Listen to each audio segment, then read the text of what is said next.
ಸಾಕಿರ್ತದ. ಮಳವಳ್ಳಿ ತಾಲೂಕು ಚಂದಳ್ಳಿ ಚೆಲುವರಾಜು. ಈ ಬನ್ನೂರ್ಲಿ ಹಾಕುರಿ, ಇದು ಬಂಡೂರ್ಲಿ ಹಾಕುರಿ, ಈ ಬನ್ನೂರ್ಲಿ ಹಾಕುರಿ ಅಂತ ಕನ್ಫ್ಯೂಸ್ ಆಯ್ತದೆ ಅವ್ರಿಗೆ. ಅವ್ರು ಬಂಡೂರ್ ಕುರಿ ತಕ್ಕಂದ್ರೆ 4-6 ಜನ ನೋಡ್ಬೋದು, ಬನ್ನೂರ್ ಕುರಿ ತಕ್ಕಂದ್ರೆ 4-6 ಜನ ನೋಡಕ್ ಆಗುಲ್ಲ, ಮಾಂಸ ಕಾಯ್ತವೆ. ಇದ್ರ ತರಿ ಕಪ್ಲಿ ಕುರಿ, ಸೀರಿ ಕುರಿ, ಒಟ್ನಾನ್ ಕುರಿ, ಕೊನರ ಕುರಿ, ರಜನಿ ಕುರಿ ಅದ ರಜನಿ ಕುರು ಅದ, ಹುಚ್ಚ ಕುರು ಅದ. ಅದ್ರ ವಿಶೇಷ ಅಂದ್ರೆ ಇವು ಕಾಲು ಬುಡ ಇದ್ರ, ಇಂಥ ಕಾಲು ಬುಡ ಇದ್ರೆ ಬೇಕಾದಷ್ಟ ಮಾಡ್ಕೋಬಹುದು ದುಡ್ಡ. ಇದು 1 ವರ್ಷಕ್ಕೆ 2 ಮರಿ ಇರ್ತದೆ, 6-12 ತಿಂಗಳಿಗೆ 2 ಮರಿ ಇರ್ತದೆ. ಅಂದ್ರೆ ಕರೆಕ್ಟಾಗಿ ತಗರಿದ್ರೆ ತಗರಿಲ್ದನೆ 1 ವರ್ಷಕ್ಕೆ ಒಂದೇ ಇರ್ಬೋದು. ತಗರು ಕೊಡ್ಸಕ್ಕಾದ್ರು ಬಾಗುದಿಲ್ವಲ್ಲ, ಅದಕ್ಕೆ ಇದು ಬಂಡೂರ್ ಕುರಿಯ ತಳಿ ಪಕ್ಕ ತಳಿ. ಬನ್ನೂರ್ಗೆ ಹೋಗಿ ನೋಡಿ, ಇದೇ ತಳಿ ಎಲ್ಲಾರ ಪತ ಮಾಡ್ಕೊಡಿ ಅಂದ್ರೆ ಯಾವನೋ ತಂದಿರ್ಬೋದು, ತರದರು ಇರ್ಬೋದು, ಅವಂತೂ ಗೊತ್ತಿಲ್ಲ.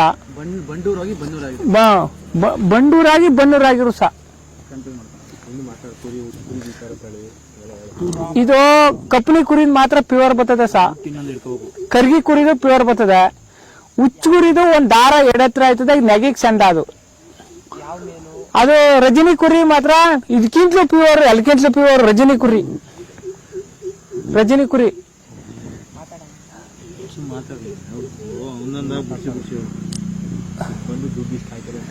ಒಂದು ದುಡ್ಡು ಈ ಮರಿ ಕೊಟ್ಟದ 40,000 - 50,000 ಕೊಡ್ಬೋದು. ಈ ಕಂಬ ಇಲ್ಲಿದ್ರೆ ಕಂಬದಿಂದ ಈ ಮರಿಗೆ ಯಾಕೆ ಇಷ್ಟೇ ಅಂತಾರೆ ಅವರು ದಡ್ರು, ಯಾಕೆ ಇಷ್ಟು ಕೊಡ್ತಾರ, ಯಾಕೆ ಇಷ್ಟು ದುಡ್ಡು, ಹುಚ್ಚು ಬಂದದ ಅವನ್ಗೆ ಮಾತಾಡೋಕೆ ಅಂತಾರೆ. ಯಾಕೆ ಹುಚ್ಚು ಅಂತಾರೆ, ಯಾಕೆ ಮಾತಾಡ್ತಾರೆ ಹಿಂಗ? ಎಷ್ಟು ಕೆಜಿ ಬಂದಪ್ಪ ಇದು? 4 ಕೆಜಿ 5 ಕೆಜಿ ಬತ್ತೆ, ಯಾಕೆ ಇವ್ರಿಗೆ ಬೆರಗ್ ಮೆಟ್ಕಂತ ಅಂತಾರೆ. ಅವ್ರಿಗೆಲ್ಲ ಅವ್ರು ಹೇಳಿರೋರ್ಗೆ ಬೆರಗ್ ಮೆಟ್ಕತ್ತೆ, ಹೇಳೋನಕ್ ಸರಿಯಾಗವನ, ಹಂಗಾಯ್ತದೆ. ಅದು ಅವ್ರಿಗೆ ಗೊತ್ತಿಲ್ಲ. ಅವೇನು ಗೊತ್ತ ಅವ್ರು 4,000 3,000 ತಕೊಂಡು ಸಾಕಿ 10,000 ಮಾಡಿದ್ರೆ ಅದೇ ದೊಡ್ಡ ದುಡ್ಡು ಅಂತ ತಿಳ್ಕೊತಾರೆ. ಇಂಥ ಮರಿ ತಕ್ಕ ಸಾಕಿ ಅವರು ಬದುಕ್ಬೋದು, ಅದಕ್ಕೆ ಗೊತ್ತಿಲ್ಲ ಅವ್ರಿಗೆ ಅಷ್ಟೇ.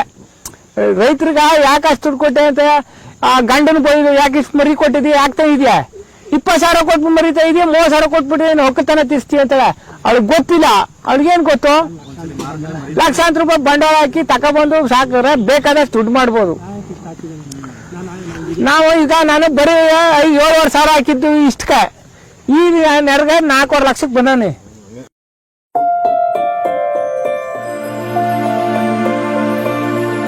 ಪ್ರಪಂಚದಲ್ಲಿಯೇ ಭಾರತವು ಸಮೃದ್ಧಿ ಮತ್ತು ಸಂಪದ್ಭರಿತ ದೇಶ. ಈ ದೇಶದ ಒಂದು ಅಂಗ ಕರ್ನಾಟಕ. ಧುಮ್ಮಿಕ್ಕಿ ಹರಿಯುವ ನದಿಗಳು, ಹಸಿರಿನಿಂದ ಕಂಗೊಳಿಸುವ ರಮಣೀಯ ದೃಶ್ಯಗಳು, ಪ್ರಕೃತಿ ಪ್ರಿಯರನ್ನು ಕೈಬೀಸಿ ಕರೆಯುವ ಸೌಂದರ್ಯ ಸಿರಿಯೇ ಹಾಸನ ಜಿಲ್ಲೆಯ ಸಕಲೇಶಪುರ. ಈ ಜಿಲ್ಲೆಯ ಒಂದು ಭಾಗವಾದ ಚಂಗಡಿಹಳ್ಳಿಯ ಪ್ರಕೃತಿಯ ಮಡಿಲಲ್ಲಿ ಜನಿಸಿದ ರೈತಾಪಿ ಕುಟುಂಬದ ಹುಡುಗನ ಕನಸೇ ಮೈ ನೇಚರ್ ಇಂಡಿಯಾ. ಸುಮಾರು 2003ರಲ್ಲಿ ಬೆಂಗಳೂರಿಗೆ ಕೆಲಸ ಹುಡುಕಿಕೊಂಡು ಬಂದಾಗ ನನಗೆ ಉದ್ಯೋಗ ನೀಡಿದ ಸಂಸ್ಥೆಯೇ MVRS. Corporate, banking sector, education, political, automobile, e-commerce, advertisement, social media, pharma companies ಹೀಗೆ ಇನ್ನು ಹಲವು ಕ್ಷೇತ್ರಗಳಲ್ಲಿ ಸಂಸ್ಥೆಯ ಗೆಲುವಿಗಾಗಿ ಕಾರ್ಯತಂತ್ರವನ್ನು ರೂಪಿಸುವುದೇ ಮಾರುಕಟ್ಟೆ ಸಂಶೋಧನೆ. ಈ ಸಂಸ್ಥೆಯು ನನಗೆ ಗುತ್ತಿಗೆ ಆಧಾರದ ಮೇಲೆ ಕೆಲಸ ಕೊಟ್ಟು ಎಲ್ಲ ವಿಭಾಗದಲ್ಲಿ ಕರ್ನಾಟಕದಾದ್ಯಂತ ಕೆಲಸ ಮಾಡಲು ಅವಕಾಶ ಮಾಡಿಕೊಟ್ಟ ನಮ್ಮೆಲ್ಲ ಆತ್ಮೀಯರಿಗೆ ನನ್ನ ನಮನಗಳು. ಇಷ್ಟೊಂದು ಅನುಭವವನ್ನು ಹೊಂದಿದ ಯುವಕರು, ಯುವತಿಯರು, ಹಿಂದೂ, ಮುಸ್ಲಿಂ, ಕ್ರಿಶ್ಚಿಯನ್ ಜನಾಂಗವೆಂಬ ಯಾವುದೇ ಜಾತಿ ಭೇದ ಭಾವವಿಲ್ಲದೆ ಮತ್ತು ಶಂಕರ್ನಾಗ್ ಅಭಿಮಾನಿ ಆಟೋ ಚಾಲಕರ ಸಹಾಯದಿಂದ ಸ್ಥಾಪನೆಯಾದ ಕಂಪನಿಯೇ TMRS. ಸಾವಿರಾರು ಯುವಕ ಯುವತಿಯರು TMRS ಸಂಸ್ಥೆಯಲ್ಲಿ ರಾಜ್ಯ ಮತ್ತು ದೇಶದೆಲ್ಲೆಡೆ ಗುತ್ತಿಗೆ ಆಧಾರದ ಮೇಲೆ ಕೆಲಸ ಮಾಡಿದ ಅನುಭವದ ಫಲಶ್ರುತಿಯೇ ಮೈ ನೇಚರ್ ಇಂಡಿಯಾ. ನಮ್ಮ ಸಂಸ್ಥೆಯಲ್ಲಿ ಗುತ್ತಿಗೆ ಆಧಾರದ ಮೇಲೆ ಕೆಲಸ ಮಾಡುವ ಸಾವಿರಾರು ಸಹೋದ್ಯೋಗಿಗಳು, ನೆರೆಹೊರೆಯವರು ಮತ್ತು ದೇಶದ ಹಲವಾರು ರಾಜ್ಯಗಳಲ್ಲಿ ಮಾರುಕಟ್ಟೆ ಸಂಶೋಧನೆಯಲ್ಲಿ ಕೆಲಸ ಮಾಡುವ ಕಂಪನಿಗಳ ಜೊತೆ ಸಮಾಲೋಚನೆ ನಡೆಸಿ, ಆಲೋಚಿಸಿ, ಆಯೋಜಿಸಿ ದೃಢ ನಿರ್ಧಾರದೊಂದಿಗೆ ಶುರುವಾದ ಸಂಸ್ಥೆಯೇ ಮೈ ನೇಚರ್ ಇಂಡಿಯಾ. ಅನಾದಿ ಕಾಲದಿಂದಲೂ ದೇಶದಲ್ಲಿ ಉದ್ಯೋಗದ ಕೊರತೆ ಇರಲಿಲ್ಲ. ಆದರೆ ಸುಮಾರು 20ನೇ ದಶಕದಿಂದೀಚೆಗೆ ಸಾಕಷ್ಟು ಸಮಸ್ಯೆಗಳು ಶುರುವಾಯಿತು. ಅದರ ಸಂಶೋಧನೆಯ ಪ್ರತಿಫಲವೇ ವಾಂಟೆಡ್ ಫಾರ್ಮರ್. ದೇಶಕ್ಕೆ ರೈತ ಎಷ್ಟು ಅನಿವಾರ್ಯತೆಯೋ ಅದೇ ರೀತಿ ಅವರ ಮಾರ್ಗದರ್ಶಿಗಳು ಹಾಗೂ ಸಹವರ್ತಿಗಳಾದ ಬ್ರಾಹ್ಮಣರು, ಅರ್ಚಕರು, ಅಕ್ಕಸಾಲಿಗರು, ಆಚಾರರು, ವೈಶ್ಯರು, ಶಿಲ್ಪಿಗಳು, ಕುಂಬಾರರು, ನೇಕಾರರು, ಚಮ್ಮಾರರು ಹೀಗೆ ಸಾಕಷ್ಟು ಜನಾಂಗದವರು ಪ್ಲಾಸ್ಟಿಕ್ ಎಂಬ ಮಹಾಮಾರಿಯ ವಿರುದ್ಧ ಹೋರಾಟ ಮಾಡುವ ಅವಶ್ಯಕತೆ ಇದೆ. ನಮ್ಮ ಸಂಸ್ಥೆಯು ಈ ಎಲ್ಲಾ ಜನಾಂಗದವರ ಜೊತೆ ಚರ್ಚಿಸಿ ಅವರೆಲ್ಲರ ಕಸುಬುಗಳನ್ನು ಪ್ರೋತ್ಸಾಹಿಸಲು ವೇದಿಕೆಯನ್ನು ಸಿದ್ಧಪಡಿಸುತ್ತಿದೆ ಮೈ ನೇಚರ್ ಇಂಡಿಯಾ. ಭಾರತದ ಜನಪದ ಕಲೆಗಳಾದ ಡೊಳ್ಳು ಕುಣಿತ, ಯಕ್ಷಗಾನ, ಬಾಂಗ್ರಾ, ಗಾರ್ಬಾ, ಗುಮಾರ್, ಬಿಹು, ಲಾವಣಿ, ಗುಮುರಾ, ಪಿಲಿಕಲಿ, ಕರಕಟ್ಟಂ, ವೀರನಾಟ್ಯಂ ಇನ್ನು ಹಲವು ಕಲೆಗಳು ಅಳಿವಿನ ಅಂಚಿನಲ್ಲಿವೆ. ಈ ಎಲ್ಲಾ ಜನಪದ ಕಲೆಗಳನ್ನು ಉಳಿಸಿ, ಬೆಳೆಸಿ ಮುಂದಿನ ಜನಾಂಗಕ್ಕೆ ಕೊಂಡೊಯ್ಯುವುದೇ ಮೈ ನೇಚರ್ ಇಂಡಿಯಾ .in ಸಂಸ್ಥೆಯ ಮುಖ್ಯ ಧ್ಯೇಯ. ಕರಕುಶಲ ಕಲೆಗಳಾದ ಶಿಲ್ಪಿಗಳು, ಮರದ ಆಟಿಕೆಗಳ ಉತ್ಪಾದಕರು, ಆಭರಣಗಳ ಕಸೂತಿ, ಬಟ್ಟೆ ಕಸೂತಿ, ಕುಂಬಾರಿಕೆ, ಕಲ್ಲಿನ ಕೆತ್ತನೆಗಳು, ಪರಿಸರ ಸ್ನೇಹಿ ಉತ್ಪನ್ನಗಳು, ಲೋಹದ ಕರಕುಶಲ ವಸ್ತುಗಳು, ಕಾಗದದ ಉತ್ಪನ್ನಗಳು, ಇನ್ನು ಹಲವು ಕರಕುಶಲ ಕಲೆಗಳು ಪ್ಲಾಸ್ಟಿಕ್ನ ಹಾವಳಿಯಿಂದ ಕಣ್ಮರೆಯಾಗುತ್ತಿವೆ. ಈ ಎಲ್ಲಾ ಸಂಪತ್ತನ್ನು ಉಳಿಸಿ ಬೆಳೆಸಲು ಹಗಲಿರುಳು ಶ್ರಮಿಸುತ್ತಿದೆ ಮೈ ನೇಚರ್ ಇಂಡಿಯಾ .org. ಇಡೀ ವಿಶ್ವದಲ್ಲೇ ಪ್ರಪ್ರಥಮ ಬಾರಿಗೆ ತಾವು ಬೆಳೆದ ಎಲ್ಲಾ ಉತ್ಪನ್ನಗಳನ್ನು ಯಾವುದೇ ಮಧ್ಯವರ್ತಿಗಳಿಲ್ಲದೆ ನೇರವಾಗಿ ಗ್ರಾಹಕರಿಗೆ ಮಾರಾಟ ಮಾಡಲು ಆನ್ಲೈನ್ ವೇದಿಕೆಯನ್ನು ಒದಗಿಸುತ್ತಿದೆ. ತಮ್ಮ ಉತ್ಪನ್ನಗಳ ಸಂಪೂರ್ಣ ಮಾಹಿತಿ, ನಿಗದಿತ ಬೆಲೆ, ಎಲ್ಲಾ ವಿವರಗಳನ್ನು ಆನ್ಲೈನ್ನಲ್ಲೇ ತಾವು ಹಾಕಬಹುದು ಮತ್ತು ಮುಕ್ತವಾಗಿ ವ್ಯವಹರಿಸಬಹುದು. ಈ ಎಲ್ಲಾ ಹೊಸ ಆವಿಷ್ಕಾರಗಳೊಂದಿಗೆ ನಿಮ್ಮ ಮುಂದೆ ಬರುತ್ತಿದೆ ಮೈ ನೇಚರ್ ಇಂಡಿಯಾ .com. ದೇಶದ ಮೇಲೆ ಅಭಿಮಾನ ಮತ್ತು ಪ್ರಕೃತಿಯ ಮೇಲೆ ಕಾಳಜಿ ಇರುವ ಪ್ರತಿಯೊಬ್ಬರು, ಯುವಕರಿಂದ ವಯಸ್ಕರವರೆಗೆ ಎಲ್ಲರೂ ಸ್ವಪ್ರೇರಣೆಯಿಂದ ಸೇವೆ ಸಲ್ಲಿಸಲು ಮುಕ್ತ ಅವಕಾಶವನ್ನು ನೀಡುತ್ತೇವೆ. ಜೊತೆಗೆ ನಿಮ್ಮ ಅಭಿಪ್ರಾಯವನ್ನು ನಮ್ಮೊಂದಿಗೆ ಹಂಚಿಕೊಂಡರೆ ಸಂಸ್ಥೆಯ ಅಭಿವೃದ್ಧಿಗೆ ಸಹಕಾರಿಯಾಗಲಿದೆ. ಪ್ಲಾಸ್ಟಿಕ್ ಮುಕ್ತ ಭಾರತ, ನಿರುದ್ಯೋಗ ಮುಕ್ತ ಭಾರತ, ಸದೃಢ, ಸಂಪದ್ಭರಿತ ಭಾರತವನ್ನಾಗಿಸುವುದು ನಮ್ಮೆಲ್ಲರ ಜವಾಬ್ದಾರಿ. ನಮ್ಮ ಪಯಣವು ಪ್ರಕೃತಿಯೆಡೆಗೆ. ನೀವು ಸಹ ನಮ್ಮೊಂದಿಗೆ ಕೈಜೋಡಿಸಿ. ಜೈ ಹಿಂದ್, ಜೈ ಭಾರತ್ ಮಾತೆ, ವಂದೇ ಮಾತರಂ. ಮೈ nature India .com, my nature India .in, my nature India .org ಅತಿ ಶೀಘ್ರದಲ್ಲಿ ನಿಮ್ಮ ಮುಂದೆ. ಸರ್, ಮಂಡ್ಯ ಜಿಲ್ಲೆ ಮಳವಳ್ಳಿ ತಾಲೂಕು ಚಂದಳ್ಳಿ ಗ್ರಾಮದಲ್ಲಿ ನಮ್ದಂತ ಇಷ್ಟು ಒಂದು ಕುರಿಗಳು ಸಾಕೊಂಡಿದೀವಿ. ಈ ಕುರಿಗಳು ನಮ್ಗೆ ಲಕ್ಷಾಂತರ ರೂಪಾಯಿ ಬೆಲೆ ಬರುತ್ತೆ. ನಾವು ಬೆಂಗಳೂರಿಗೆ ಹೋಗಿ ಗೌರ್ಮೆಂಟ್ ಕೆಲಸದಲ್ಲಿ ಇದರಲ್ಲಿ ಸಂಪಾದನೆ ಮಾಡುವಷ್ಟು ನಾವು ಅದ್ರಲ್ಲಿ ಸಂಪಾದನೆ ಮಾಡಕ್ ಆಗಲ್ಲ. ಯಾಕೆಂದ್ರೆ ಇದ್ರಲ್ಲಿ ಅಷ್ಟು ಆದಾಯ ಐತೆ ನಮ್ಗೆ. ನಾವೇನಾದ್ರೂ ಇದ್ರಲ್ಲಿ ಒಂದು 25-30 ಕುರಿ ಇಟ್ಕೊಂಡ್ರೆ ಅದ್ರಲ್ಲಿ ಏನಾದ್ರೂ ಒಂದು 20 ಕುರಿ ಮರಿ ಆಗ್ತು ಅಂದ್ರೂ 2.5 ಲಕ್ಷದಿಂದ 3 ಲಕ್ಷ ನಮ್ಗೆ ಆದಾಯ ಬಂದೇ ಬರುತ್ತೆ 6 ತಿಂಗಳಿಗೆ. ಅದರಿಂದ ನಮ್ಗೆ ಇದರಲ್ಲಿರೋಷ್ಟು ಆದಾಯ ಯಾವ್ದ್ರಲ್ಲೂ ಸಿಗಲ್ಲ. ಏನಂದ್ರೆ ಇದರಲ್ಲಿ ವಿಶೇಷತೆ ಏನಂದ್ರೆ, ಫಸ್ಟ್ ಇದನ್ನ ನೋಡೋದಕ್ಕೆ ಕುಳ್ಳದಾಗಿರುತ್ತೆ, ಆದ್ರೆ ತುಂಬಾ ಸ್ವಲ್ಪ ಲೆಂತ್ ಬಂದಿರುತ್ತೆ. ಕಾಲು ಬಂದು ಒಂದು ಅರ್ಧ ಅಡಿ ಅಷ್ಟೇ ಇದ್ರ ಬಂದು ಕಾಲು ಬರೋದು. ಅದರಲ್ಲಿ ಕಾಲು ಕಂಬ ಬರುತ್ತೆ. ಕಂಬ ಅಂದ್ರೆ ಏನಂದ್ರೆ ತುಂಬಾ ರೋಮ ಜಾಸ್ತಿ ಇರ್ತದೆ ಇದ್ರಲ್ಲಿ ಕೂದಲು. ಆ ಕೂದಲು ಜಾಸ್ತಿ ಇದ್ರೆ ವ್ಯಾಲ್ಯೂ ಜಾಸ್ತಿ ಅದಕ್ಕೆ. ಅದ ನಂತರ ಇದರ ಒಂದು ಇದು ಕತ್ತತ್ರ ಕೊಳೆಮಾಲೆ ತರ ಇರ್ತದೆ, ಅಂದ್ರೆ ಇದು ಒಂದು ವಾಲೆ ತರ ಇರ್ತದೆ ಎರಡು. ಅದರಿಂದ ಅದಕ್ಕೆ ಅದನ್ನು ಒಂದು ಲಕ್ಷಣ.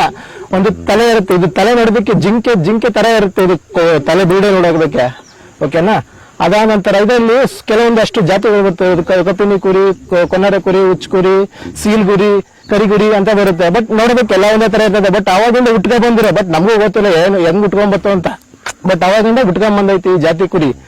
ಅದರಿಂದ ಇದರಲ್ಲಿ ಬಂಡೂರ್ ಕುರಿ ಅನ್ನೋದು ಇಷ್ಟೊಂದು ಜಾತಿ ಐತೆ ಒಳಗಡೆ. ಬರೀ ಬಂಡೂರ್ ಅನ್ನೋದಲ್ಲ, ಅದ್ರ ಒಳಗಡೆ ಇಷ್ಟು ಜಾತಿಗಳು ಐತೆ, 5-6 ತರ ಜಾತಿನೂ ಐತೆ. ಅಂದ್ರೆ ಇದು ಬನ್ನೂರ್ ಅಂತ ಹೆಸರು ಹೇಳ್ತಾರೆ. ಬನ್ನೂರ್ ಹೆಸರಲ್ಲಿ ಯಾವ್ದು ಸಿಗಲ್ಲ. ಇದು ಬಂಡೂರಿಂದ ಮಳವಳ್ಳಿ ಡಿಸ್ಟಿಕ್ ಅಲ್ಲಿ ಬಂದ್ರೇನೆ ಇದ್ರ ವ್ಯಾಲ್ಯೂ ಏನಂತ ಗೊತ್ತಾಗೋದು. ಬೇರೆ ಕಡೆನೂ ಎಲ್ಲೇ ಹೋದ್ರೂ ಇದ್ರ ವ್ಯಾಲ್ಯೂ ಎಲ್ಲಿ ಸಿಗಲ್ಲ. ಬಟ್ ಸಿಗುತ್ತೆ, ಹೈಟ್ ಇರುತ್ತೆ, ನೋಡಕ್ಕೆ ಇದೇ ತರ ಇರ್ತದೆ. ಅದು ಬಂದು ಮಾಂಸಕ್ಕೆ ಮಾತ್ರ ಯೂಸ್ ಮಾಡ್ತಾರೆ. ಆಮೇಲೆ ಈ ಕುರಿಲಿ ಫುಲ್ ಇಲ್ಲಿ ಕತ್ತತ್ರ ಬಂದು ಇಲ್ಲೆಲ್ಲ ಕೆಂಪು ಇರುತ್ತೆ, ಅದಕ್ಕೆ ವ್ಯಾಲ್ಯೂ ಇರಲ್ಲ. ಏನಂದ್ರೆ ಇದು ಮತ್ತೆ ಇದು full Biligiri white full white ಇರ್ತದೆ. ಅಂದ್ರೆ ಸ್ವಲ್ಪ ಈ ಸೈಡ್ ಇದ್ರೆ ಅದೇನು ಪರವಾಗಿಲ್ಲ ಅಂತಂದ್ರೆ ನಡೆಯುತ್ತೆ. ಅಂತಾರೆ ನಾವು ಮತ್ತೆ ಕಿವಿ ಕಟ್ ಮಾಡ್ತಿದ್ರೆ ಅವ್ರು ಕಟ್ ಮಾಡಕ್ ಹೋಗಲ್ಲ, ತಗೊಳ್ಳೋದಿಲ್ಲ, ನಮ್ಮ ಹತ್ರಕ್ಕೂ ಬರೋದೂ ಇಲ್ಲ. ಅದಕ್ಕೋಸ್ಕರ ನಾವು ಇದು ಕಟ್ ಮಾಡ್ತೀವಿ. ಎರಡಕ್ಕೂ ಯೂಸ್ ಆಗುತ್ತೆ. ಇದು ನಮ್ಗೆ ನೆಲ್ಪಟ್ಟು ಹೊಡಿಬಾರ್ದು ಅಂತ ಬರುತ್ತೆ. ನೆಲ್ಪಟ್ಟು ಅಂದ್ರೆ ಏನಂದ್ರೆ ಅದು ಮನುಷ್ಯನಿಗೆ ಹಾರ್ಟ್ ಅಟ್ಯಾಕ್ ಇದ್ದಂಗೆ, ಅದು ಇದಕ್ಕೂ ಅದೇ ತರ ಬರುತ್ತೆ ಅಂತೇಳಿ ಇದು ಕಟ್ ಮಾಡಿದ್ರೆ ಅದನ್ನ ಕಟ್ ಮಾಡಿದ್ರೆ ಆತರ ಬರಲ್ಲ ಅನ್ನೋದು ಒಂದು ಮಾಡ್ತಾ ಇದೀವಿ. ಅದರಿಂದ ನೋಡೋದಕ್ಕೂ ಚಂದ, ಕಟ್ ಮಾಡಿದ್ರು ಇದನ್ನ ನೋಡಿದ್ರೆ ನೋಡಿ ಎಷ್ಟು ಲಕ್ಷಣ ಎಷ್ಟು ಚೆನ್ನಾಗಿ ಕಾಣುತ್ತೆ. ಕಟ್ ಮಾಡಿಲ್ಲ ಅಂದ್ರೆ ಯಾವ ತರ ಕಾಣುತ್ತೆ. ಓಕೆನಾ. ನೆಕ್ಸ್ಟ್ ಇನ್ನೇನಂದ್ರೆ ಇದನ್ನ ಮತ್ತೆ ಮಡಗಿದವರು 25 ಕುರಿ ಮಡಗಿದ್ರೆ ATM ಅಲ್ಲಿ ದುಡ್ಡು ಇದ್ದಂಗೆ. 6 ತಿಂಗಳಿಗೆ ಅಂದ್ರೆ 20 ಮರಿ ಬರ್ತವೆ. 20 ಮರಿಯಿಂದ 3 ಲಕ್ಷ ರೂಪಾಯಿ ಆದಾಯ ಮಿಸ್ ಇಲ್ದಂಗೆ ಆದಾಯ ಆಗುತ್ತೆ. ಓಕೆನಾ. ಇದಕ್ಕೇನು ನಾವು ಬೆಳಗ್ಗೆಯಿಂದ ಸಾಯಂಕಾಲ ಇದ್ ಮಾಡಬೇಕಾಗಿಲ್ಲ. ಏನು ಬೆಳಗ್ಗೆಯಿಂದ ತಗೊಂಡೋಗಿ ಅಲ್ಲಿ ಕಾಯ ಅಂತ ಏನಿಲ್ಲ. ಇಲ್ಲಿ ನಾವು ತೋಟದಲ್ಲಿ ಏನಾದ್ರು ಒಂದಷ್ಟು ಮರದಲ್ಲಿ ಸೊಪ್ಪು ಗಿಪ್ಪು ಮಡಿಕೊಂಡಿದ್ರೆ ನಮ್ಮ ತೋಟದಲ್ಲೇ ನಾವು ಕೆಲವೊಂದು 3 ಗಂಟೆಯಿಂದ ಸಾಯಂಕಾಲ 3 ಗಂಟೆಯಿಂದ ಸಾಯಂಕಾಲ 7 ಗಂಟೆವರೆಗೂ ಮೇಯಿಸಿದ್ರು ಸಾಕು ನಮ್ಗೆ. ಅಷ್ಟೇ ಸಾಕು ನಮ್ಗೆ. ಎಲ್ಲೂ ಅಲ್ಲಿ ಇಲ್ಲಿ ಎಲ್ಲೂ ಓಡಾಡೋಗಲ್ಲ. ನಾವೆಲ್ಲಿ ನಿಂತಿರ್ತೇವೆ ಅಲ್ಲೇ ಜಾಗದಲ್ಲಿ ನಿಂತ್ಕೊಂಡು ಅಷ್ಟು ಓಡಾಡ್ಸಲ್ಲ ನಮ್ಗೆ. ಅಷ್ಟು ನೀಟಾಗಿ ನಾವು ಮೇಯಿಸ್ಬೋದು ಇದನ್ನ. ಅಷ್ಟು ಏನು ತುಂಬಾ ತೊಂದರೆನೂ ಇಲ್ಲ ಇದರಲ್ಲಿ ಬೇಯಿಸೋಷ್ಟು. ಈಗ ಒಂದು ಹಸು ಮೇಯಿಸ್ತಾರೆ, ಹಸುಗೆ ಅಂದ್ರೆ ಎಷ್ಟು ಖರ್ಚಾಗುತ್ತೆ. ಇದ್ರಲ್ಲಿ ನಮ್ಗೆ ಏನು ಖರ್ಚಾಗಿಲ್ಲ. ನಮ್ಮಲ್ಲಿ ಜಮೀನಲ್ಲಿ ಸ್ವಲ್ಪ ಜಾಗ ಇದ್ರೆ ಸಾಕಷ್ಟೇ. ಆ ಜಾಗದಲ್ಲಿ ನಾವೇನಾದ್ರೂ ಸ್ವಲ್ಪ ಹುಳ್ಳಿನ ಏನೋ ಬೆಳ್ಕೊಂಡು ಚಂಬೆನ ಅದರಿಂದ ಆದಾಯ ಆಗುತ್ತೆ. ಕೊಡ್ತೀರಾ? ಕಾಯಿಲೆ ಏನೇನ್ ಬರುತ್ತೆ? ಕಾಯಿಲೆ ಅಂದ್ರೆ ಇದಕ್ಕೆ ಸ್ವಲ್ಪ ಕೆಂಪು ನೆಗಡಿ ಬರುತ್ತೆ. ಅದೇನ್ ಮಾಮೂಲಿ ಅದು ಬಂದೇ ಬರುತ್ತೆ. ಅದು ಒಂದು ಮೆಡಿಸಿನ್ ಹೋದ್ರೆ ಕೊಡ್ತಾರೆ. ನಮ್ಮ ಡಾಕ್ಟರ್ ಹತ್ರ ಹೋದ್ರೆ ಕೇಳಿದ್ರೆ ಕೊಡ್ತಾರೆ. ಅದನ್ನ ನಂತರ ಈಗ ಈ ಟಗರುಗಳು ಸಾಕೊಂಡಿರ್ತಾರೆ. ಟಗರುಗಳು ಅಂದ್ರೆ ಅದನ್ನ ಮನೇಲೆ ಕಟ್ ಸಾಕ್ಬಾರ್ದು ಜಾಸ್ತಿ. ಕಟ್ಟೋದ್ರೆ ಏನಾಗುತ್ತೆ, ಒಂದ್ ಸ್ವಲ್ಪ ವಾಯು ಹಿಡ್ದಂಗೆ ಆಗ್ಬಿಡುತ್ತೆ. ತುಂಬಾ ವಯಸ್ಸಾದ ನಂತರ ವಾಯು ಹಿಡ್ದಂಗೆ ಆಗ್ಬಿಡ್ತದೆ. ಅದೇ ಕಾಯಿಲೆ ಸ್ವಲ್ಪ ಇದಕ್ಕಿರೋದು ಟಗರುಗಳಿಗೆ. ಬೇರೆ ಫುಡ್ ಅಂದ್ರೆ ನಮ್ಗೆ ಕುರಿಗೆ ಹೆಲ್ತ್ ಫುಡ್ ಅಂದ್ರೆ ಏನಂದ್ರೆ ಹುರುಳಿ ಕಾಳು, ಜೋಳ, ಮತ್ತೆ ಇನ್ನೊಂದು ಮೆಕ್ಕೆಜೋಳ, ಇದೆಲ್ಲ ನಾವು ಸ್ವಲ್ಪ ಅದನ್ನ ಫುಲ್ ಪೌಡರ್ ಬೇಡ, ಅದನ್ನ 2 ಬೇಳೆ ತರ ಮಾಡಿಸಿ ಕೊಟ್ರೆ ಕುರಿ ಹೆಲ್ತ್ ಫುಲ್ ಚೆನ್ನಾಗಿರುತ್ತೆ. ಇದರಲ್ಲಿ ಸೊಪ್ಪುಗಳೆಲ್ಲ ಸೊಪ್ಪು ಅಂದ್ರೆ ಮೇನ್ ಅರಳಿ ಸೊಪ್ಪು ಅಂದ್ರೆ ಅದು ಒಂದು ಮಾರ್ಚ್ ತಿಂಗಳಲ್ಲಿ ಮಾತ್ರ ಅದು ಕಟ್ ಮಾಡ್ಕೊಳಕ್ಕಾಗೋದು. ಆ ಒಂದು ಬೇಸಿಗೆ ಟೈಮಲ್ಲಿ ಅದನ್ನ ಒಂದು ತಿಂಗಳು ನಾವು ಮೇಯಿಸಬಹುದು ಬೇಸಿಗೆ ಟೈಮಲ್ಲಿ. ಮತ್ತೆ ಅದ್ ಬಿಟ್ರೆ ನೆಕ್ಸ್ಟ್ ನಮಗೆ ನವೆಂಬರ್ ಅಥವಾ ಡಿಸೆಂಬರ್, ಜನವರಿ 3 ತಿಂಗಳು ಹುಳ್ಳಿಕಾಳು ಅಂದ್ರೆ ಗೊತ್ತಲ್ಲ. ಆ ಹುಳ್ಳಿಕಾಳು ಅಂತೂ ಅದನ್ನ ಮೇಯಿಸಿದಷ್ಟು ಎಷ್ಟು ಹೆಲ್ತಿ ಫುಡ್ ಅಂದ್ರೆ ಇದಕ್ಕೆ. ಅದನ್ನ ತಿನ್ಬಿಟ್ರೆ ನಾವು ಅದನ್ನ 2 ತಿಂಗಳು ನಾವು ಕೊಟ್ಟು ನೋಡ್ಬಿಟ್ರೆ ಆ ಕುರಿ ನೋಡೋದಕ್ಕೆ ಎಷ್ಟು ಲಕ್ಷಣ ಇರುತ್ತೆ ಗೊತ್ತಾ. ಅದರಲ್ಲಿ ವೇಟ್, ತೂಕ ಎಲ್ಲ ಎಷ್ಟು ಚೆನ್ನಾಗಿ ಬರುತ್ತೆ ಅಂದ್ರೆ ಅಷ್ಟು ಚೆನ್ನಾಗಿ ಬರುತ್ತೆ. ವರ್ಷಕ್ಕೆ ಎಷ್ಟು ಮರಿ ಇಡುತ್ತೆ ಸರ್? 2 ವರ್ಷಕ್ಕೆ 3 ಮರಿ. ಆಯಸ್ಸು ಒಂದು 20 ವರ್ಷ. ಮತ್ತೆ ಇದು ಮಳವಳ್ಳಿಯಿಂದ ಒಂದು 5 ಕಿಲೋಮೀಟರ್ ಇದೆ. ಕಿಲೋಮೀಟರ್ ಬಿಡಪ್ಪ. ಮಳವಳ್ಳಿ ತಾಲೂಕು ಮಂಡ್ಯ ಜಿಲ್ಲೆ. ಬಂಡೂರಿಂದ ಸ್ಟಾರ್ಟ್ ಆಗಿದ್ದು. ಕನ್ಫ್ಯೂಸ್ ಆಗಿ ಬನ್ನೂರಲ್ಲಿ ಸಿಗಲ್ಲ. ಬನ್ನೂರು ಅಂದ್ರೆ ಇದೇ ತರ ಇರ್ತದೆ, ಸ್ವಲ್ಪ ಹೈಟ್ ಬರುತ್ತೆ. ಅದು ಬಂದು ಮಾಂಸಕ್ಕಾಗೋದು ಟಗರು, ಫೇಮಸ್ ಇದೆ, ಮಾಂಸಕ್ಕಾಗೋದು ಮಾತ್ರ. ಓಕೆನಾ. ಇದು ಬನ್ನೂರು ಅಂದ್ರೆ ಇದು ಫುಲ್ ಫೇಮಸ್. ಬಂಡೂರು ಕುರಿ ಇದೆ, ಅದು ಮಾಂಸಕ್ಕೆ ಯೂಸ್ ಮಾಡ್ತಾರೆ. ಬಟ್ ಇದ್ರಷ್ಟು ಇಷ್ಟೇ ಬರೋದು. ಎಷ್ಟು ಅಡಿ ಬಂದ್ರೆ ಅಂದ್ರೆ 2 ಫೀಟ್ ಅಷ್ಟೇ ಇದೆ ಹೈಟ್. ಓಕೆನಾ. ಎಷ್ಟು 2 ಫೀಟ್ ಐತಿದ್ರೆ ಹೈಟ್. ಅದು ಬಂದು ಇನ್ನೊಂದು 3 ಫೀಟ್ 4 ಫೀಟ್ ವರೆಗೂ ಬರುತ್ತೆ. ಬಟ್ ಅದು ಅಷ್ಟು ಮಾಂಸಕ್ಕೆ ತಗರೋದು, ಮಾಂಸದ ಕುರಿ ಅಂತಾರೆ ಅದನ್ನ. ಇದು ಬಂದು ಬನ್ನೂರು, ಇದು ತಳಿ ಉತ್ಪನ್ನದಕ್ಕೋಸ್ಕರ ಮಾಡ್ತಾ ಇರೋದು. ಇದು ಸುಮಾರು ಮಳವಳ್ಳಿ ಜಿಲ್ಲೆ ಬಂಡೂರಲ್ಲಿ ಹುಟ್ಟಿದ್ದಂತ ಸೇರೋದು, ಎಲ್ಲೂ ಸಿಗಲ್ಲ. ಬಟ್ ಅಲ್ಲೇ ಹುಟ್ಟಿದ್ದಂತ ಜಾತಿ ಇದು. ಬಂಡೂರಲ್ಲಿ ಹುಟ್ಟಿದ್ದಂತ ಜಾತಿ. ಅದನ್ನ ಬೇರೆ ಕಡೆಯಲ್ಲಿ ಇವಾಗ ತಳಿ ಬಂದಿದೆ ಅದರಿಂದ. ಮತ್ತೆ ಇವಾಗ ಗವರ್ಮೆಂಟ್ ಬಂಡೂರು ತಳಿನ ಅಭಿವೃದ್ಧಿ ಮಾಡಕ್ಕೋಸ್ಕರ ಟಗರುಗಳು ಕೊಡ್ತಾ ಇದೆ ರೈತರಿಗೆ. ಒಂದು ಟಗರು ಕೊಡುತ್ತೆ, ಅದು ಮರಿ ಹಾಕಿದ್ಮೇಲೆ ಮರಿ ಒಂದು ತಗೊಳ್ತಾರೆ ವಾಪಸ್. ಏನಕ್ಕೆ ಮಾಡ್ತಾ ಇದ್ರ ಅಂದ್ರೆ ಆತರ ನಶಿಸಿ ಹೋಗ್ತಾ ಇದೆ ತಳಿ. ಇವಾಗ ಹುಡುಕಿದ್ರು ನಿಮ್ಗೆ ನೀವೇ ಹೇಳ್ತೀವಿ 2000 ಸಿಗಲ್ಲ ಅಂತ. ಯಾಕೆಂದ್ರೆ ಸಿಗಲ್ಲ ಅಂದ್ರೆ ಇಲ್ಲಿ ಮರಿಗಳು ಉಳಿಸೋದು ಕಷ್ಟ ಇದೆ. ಮರಿ ಹಾಕ್ಬೇಕಾದ್ರೆ ಮರಿ ಸತ್ತೋಗ್ತವೆ, ಇಲ್ಲ ಕುರಿನೇ ಸತ್ತೋಗುತ್ತೆ. ಆತರ ಪ್ರಾಬ್ಲಮ್ ಇದೆ. ಯಾಕಂದ್ರೆ ಇದು ಸೂಕ್ಷ್ಮತೆ ಇರುತ್ತೆ ಜಾಸ್ತಿ. ಅದರಿಂದ ಗವರ್ಮೆಂಟ್ ಟಗರು ಕೊಟ್ಟಿ ರೈತರಿಗೆ ಟಗರು ತಗೊಳಕ್ ಆಗ್ತಲ್ಲ. ಆ ನಂತರ ಟಗರ್ನ ಕಂಟಿನ್ಯೂ ಆಗಿ ಮಡಿಕೋಬಾರ್ದು. 5 ವರ್ಷ 2 ವರ್ಷಕ್ಕೆ ಒಂದ್ಸಲ ಟಗರ್ನ ಚೇಂಜ್ ಮಾಡ್ತಾರೆ. ಯಾಕೆಂದ್ರೆ ಒಂದೇ ಬ್ಲಡ್ ಆಗಿ ಕುರಿ ಮರಿಗಳು ಸತ್ತುಡೋದು. ಮತ್ತೆ ದನಗೌಡ ಅಂದ್ರೆ ಮರಿಗೆ ಬೀಜ ಇರಲ್ಲ, ಆ ತರ ಉಡುತ್ತೆ. ಅದು ಬಿತ್ತನೆ ಬೀಜ ಆಗಲ್ಲ ಅದು ಟಗರು. ಓಕೆನಾ. 2 ವರ್ಷಕ್ಕೊಂದ್ಸಲ ಟಗರು ಚೇಂಜ್ ಮಾಡ್ಲೇಬೇಕು. 2 ವರ್ಷಕ್ಕೊಂದ್ಸಲ ಒಂದು 20 ಕುರಿಗೆ ಒಂದು ಟಗರು ಬೇಕೇ ಬೇಕು. 20 ಕುರಿಗೆ ಒಂದು ಟಗರು ಇದ್ರೇನೆ ಅದು ಸಾಕು ನಮ್ಗೆ. 20 ಕುರಿಗೆ ಒಂದು ಟಗರು ಸಾಕು. 2 ವರ್ಷಕ್ಕೊಂದ್ಸಲ ಚೇಂಜ್ ಮಾಡ್ಬೇಕು. ಯಾಕೆಂದ್ರೆ ಮಿನಿಮಮ್ ಅಂದ್ರೆ ನಿಮ್ಗೆ ಜಾತಿ ಮೇಲೆ ಆಗುತ್ತೆ. ಇವಾಗ ನೋಡಿ, ಈ ತರ ಇದೆ ನೋಡಕ್ಕೆ, ಇನ್ನೂ ಚೆನ್ನಾಗಿ 1 ಲಕ್ಷಕ್ಕೂ ಸಿಗುತ್ತೆ, 50,000 ರೂಪಾಯಿಗೂ ಸಿಗುತ್ತೆ, 75,000 ರೂಪಾಯಿಗೂ ಸಿಗುತ್ತೆ, 1.5 ಲಕ್ಷಕ್ಕೂ ಸಿಗುತ್ತೆ. ಬಟ್ ಅಂದ್ರೆ ನಾವು ಅದ್ರ ಮೇಲೆ ಇವಾಗ ನೋಡ್ತೀವಿ, ಇದ್ರ ಬಂದು ಈ ಲಕ್ಷಣ ಮೇಲೆ ಲಕ್ಷಣ ನೋಡೋದಕ್ಕೆ ಚಂದ. ಇದು ಮೈಕಟ್ಟು ತುಂಬಾ ಇನ್ನ ಉದ್ದ ಇರ್ತದೆ ಇದು, ಅದರಿಂದ ಅದಕ್ಕೆ ಟಗರಿಗೆ ಇನ್ನ ಜಾಸ್ತಿ ವ್ಯಾಲ್ಯೂ ಬರುತ್ತೆ. ಬಟ್ ನಮ್ಮ ಹತ್ರ ಟಗರಿ ಇಲ್ಲ, ಇವಾಗ ಬಿಟ್ಕೊಂಡಿದೀವಿ. ಮುಂದಕ್ಕೆ ಅದು ಇನ್ನೊಂದು 3 months ಅಲ್ಲಿ ಅದು ಬ್ರೀಡಿಂಗ್ ಮಾಡಕ್ ಸ್ಟಾರ್ಟ್ ಮಾಡುತ್ತೆ. ಓಕೆನಾ? ಕುರಿಗಳ ಮೇಲೆ ನಿಮ್ಗೆ ಬಂಡೂರ್ ಕುರಿ ತಳಿ ಅಭಿವೃದ್ಧಿಗೋಸ್ಕರ ಸಾಕ್ತಿರೋದು, ಬನ್ನೂರ್ ಕುರಿ ಮಾಂಸಕ್ಕೋಸ್ಕರ ಸಾಕ್ತಿರೋದು. 3 months ಮರಿ ಅದು. ಇವಾಗ 3 months ಮರಿ ಇದು 25,000 ಕೇಳಿದಾರೆ, ಬಟ್ ಕೊಟ್ಟಿಲ್ಲ. ಯಾಕೆಂದ್ರೆ ನಾವು ಅಭಿವೃದ್ಧಿ ಮಾಡೋಕ್ಕೋಸ್ಕರ ಇಟ್ಕೊಳ್ಳೋಣ ಅಂತ ಇಟ್ಕೊಂಡಿದ್ವಿ. ನಮ್ಮ ಹತ್ರ ಟಗರ್ ಇಲ್ಲ, ಟಗರು ಮಾಡೋದಕ್ಕೋಸ್ಕರ ಇಟ್ಕೊಂಡಿದ್ವಿ.